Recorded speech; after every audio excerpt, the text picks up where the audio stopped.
결국은 AI가 그만큼의 일을 가져간다는 얘기잖아요. 70%를 AI가 했다는 거는 기존에 하던 거에 30%만 내가 영업을 하면 된다는 이야기인데, 문제가 이제 여기서 생기는 거예요. 대표님 반갑습니다.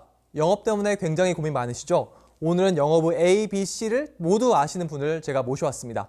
영업 필드에서 현장 영업대 보셨고 4,000시간 이상 CEO 대상으로 영업 코칭도 하셨고 영업 담당 임원으로 16년 동안 기업에 재직하고 오신 분입니다. 김상범 대표님 모셨습니다. 우리 중소기업들이 영업을 주제로 굉장히 고민 많이 하시거든요. 매출에 직접적으로 연결되기도 하는데 영업이 잘 풀리지가 않아서 고민이 좀 많은데요. 또 요즘엔 최근에 AI 이슈까지 터지면서 이 AI 시대의 영업을 어떻게 해야 되나 고민이 굉장히 좀 많습니다.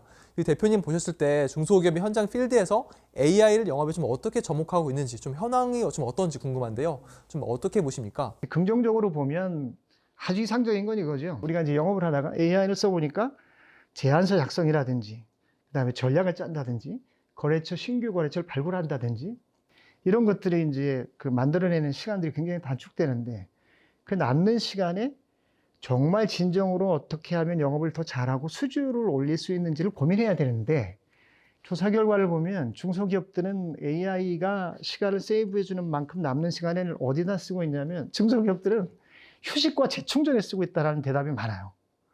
반면에 이제 대기업들은 그 시간을 신규 프로젝트를 참여한다든지, 또는 이제 새로운 일을 한다든지, 이런 거에 쓰고 있다는 거예요. 그래서 정리를 해보면 이 시간 관리를 과연 회사 차원에서 관리자들이 어떻게 이거를 끌고 갈 거냐가 핵심인 것 같아요. 영업에서 가장 중요한 게 첫째 전략입니다. 그래서 우리가 영어로 이제 스트래티지, 그게 이제 첫 번째 S고요.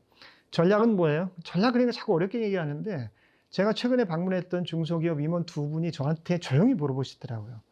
코치님, 저 죄송한데 전략이 뭐예요? 이렇게 물어보시는 거예요. 그분이 용기에 제가 박수를 보내면서, 영업에서 전략은 간단합니다. 첫째, 목표가 있잖아요.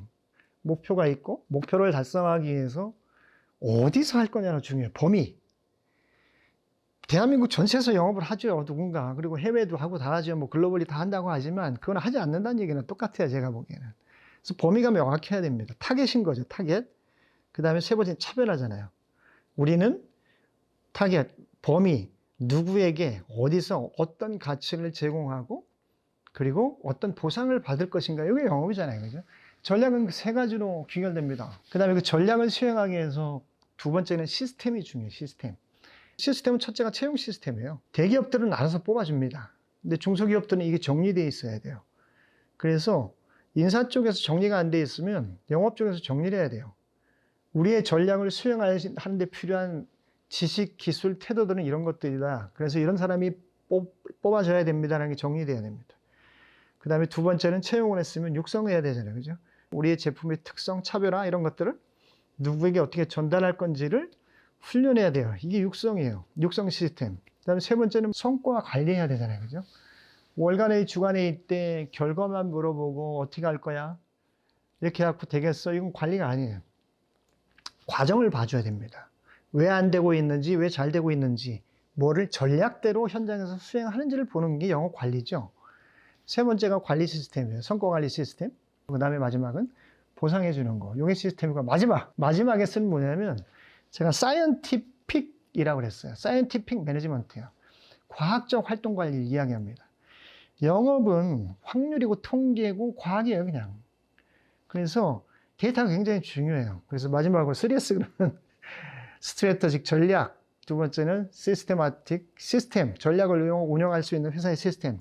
마지막은 이제 영업 관리자들이 얼마나 과학적으로 활동을 관리하느냐, 요 세 가지입니다. 시스테마틱, 사이언티픽, 이렇게. 인센티브도 매출 총량에 대해서 거는 거하고, 과정에 대해서 거는 거하고, 회사 전략에 대해서 보상을 거는 건 굉장히 결과적으로 달라집니다. 그래서 제가 사례를 하나 말씀드리는데, 그 프랜차이즈 가맹점 유치하는 영업을 하는 컨설턴트들이 있어요. 정규직이고요. 거기를 제가 이제 자문을 하게 됐는데, CEO의 고민이 뭐냐면, 인센티브를 거는 거예요. 한 달에 할당량이 있어요.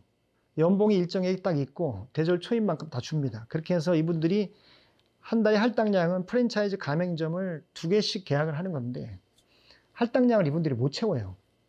그래서 인센티브를 어떻게 그러냐면, 할당량을 기본 채우고 플러스 한 건을 더 채우면 100만 원씩 인센티브를 거는 거예요. 그렇게 해서 했는데 이 인센티브 수혜자가 한 명도 없는 거예요. 그래서 이게 안 되니까 어떻게 하냐면 영업기획파트에서 이게 뭐 로직이 잘못됐나 그래가지고 한 건 할 때 100만 원, 두 건 하면 300만 원 이렇게 또 이제 만지는 거예요. 계속. 근데 그래도 더 하는 사람 한 명도 안 생겨요. 이건 뭐냐면요. 이 인센티브하고 동기부여와 관련이 있어요. 금액이 굉장히 중요해요. 인센티브. 금전적 인센티브가 효과를 보려면 내가 조금 더 노력을 했을 때 더 팔 수 있다는 전제가 성립이 돼야 됩니다.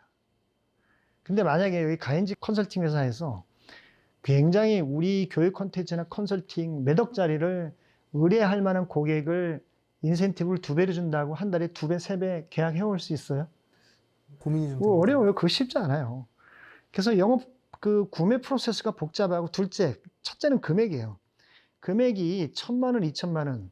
개인이 혼자 의사결정을 할 수 있는 금액을 초과하면 금전적 인센티브가 통하기 어려워요. 그래서 인센티브 설계하실 때 기본적인 전제를 꼭 생각하셔야 돼요. 제가 그 지금까지 굉장히 기억에 남는 그 논문 하나를 추천드리면 The End of Solution Sale이라는 책이에요. 그러니까 솔루션 세일의 시대는 끝났다예요.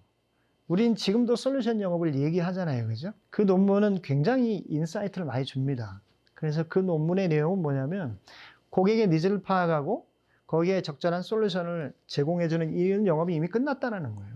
그럼 뭘 해야 되지? 고객이 모르는 니즈까지 파악하고 새로운 인사이트를 줄 수 있는 질문과 솔루션을 개발하는 이런 단계까지 얘기하고 있어요. 영업사원도 시대의 변화에 따라서 변천사가 있어요. 처음에는 가격 갖고 얘기했잖아요. 그죠? 그 다음에 두 번째는 뭐냐면 뭐 컨설팅이라는 세일 방법이 나왔고 그게 이제 솔루션 세일이고 아직도 컨설턴트라는 명함이 많아요. 컨설턴트 하면 어떤 느낌이 드세요? 뭔가 상담, 자문. 뭔가 진단하고 컨설팅이라는 게 그 다음에 문제점이 발견되면 솔루션을 주는 거잖아요. 그죠?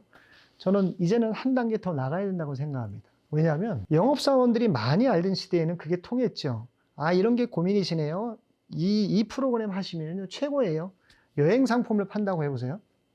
신혼부부가 왔어요. 이런 로맨틱한 이런 것들을 경험하고 싶으시군요. 그러면 이 솔루션이 중요합니다. 이렇게 하는 게 솔루션 영업이고 컨설팅 영업이에요. 지금 이것도 안 통해요. 왜? 이분들이 이미 검색해서 AI가 짜준 그 여행 프로그램까지 다 답쓰면서 알고 있어. 그럼 어떻게 해야 돼요? 이제는 바잉 코치가 돼야 된다고 생각해요. 저는. 뭐냐면 최선의 선택을 할 수 있도록 가이드해 줘야 돼요. 고객은 판매 당하고 싶지 않아요. 구매를 결정하고 싶어요. 자기가. 그래서 가장 최고의 판매는 뭐냐면 고객 입장에서 내가 계약서에 사인했을 때 내가 돈을 지불했을 때 아, 내가 되게 잘했어.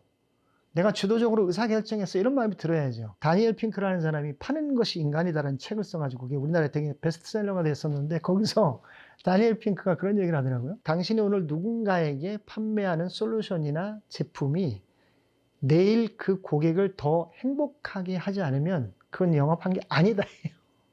그런 마인드를 가져야 됩니다. 지금의 영업은 누구를 설득하고 이해시키는 것보다는 그가 최선의 선택을 할 수 있도록 도와주는 조력자 역할을 하는 게 좋다. 저는 그렇게 뭐 생각하고 있어요. 마지막으로 말씀드리고 싶은 거는 영업도 AI가 많이 도와줘요. 그래서 어떻게 하셔야 되냐면 그때그때 꿀팁을 물어보시는 것도 중요한데 영업에 대한 깊이 있는 공부를 AI하고 하셔야 돼요. 그래서 경영자들이, 관리자들이 아는 수준만큼 AI가 영업에 대한 팁도 줍니다. 그러면 AI를 통해서 영업 조직을 시스템화하고 하는데도 영업 관리를 어떻게 해야 되는지도 굉장히 많은 팁을 얻으실 수 있을 거라 이렇게 말씀드리고 싶습니다. 그것도 너무 좋습니다.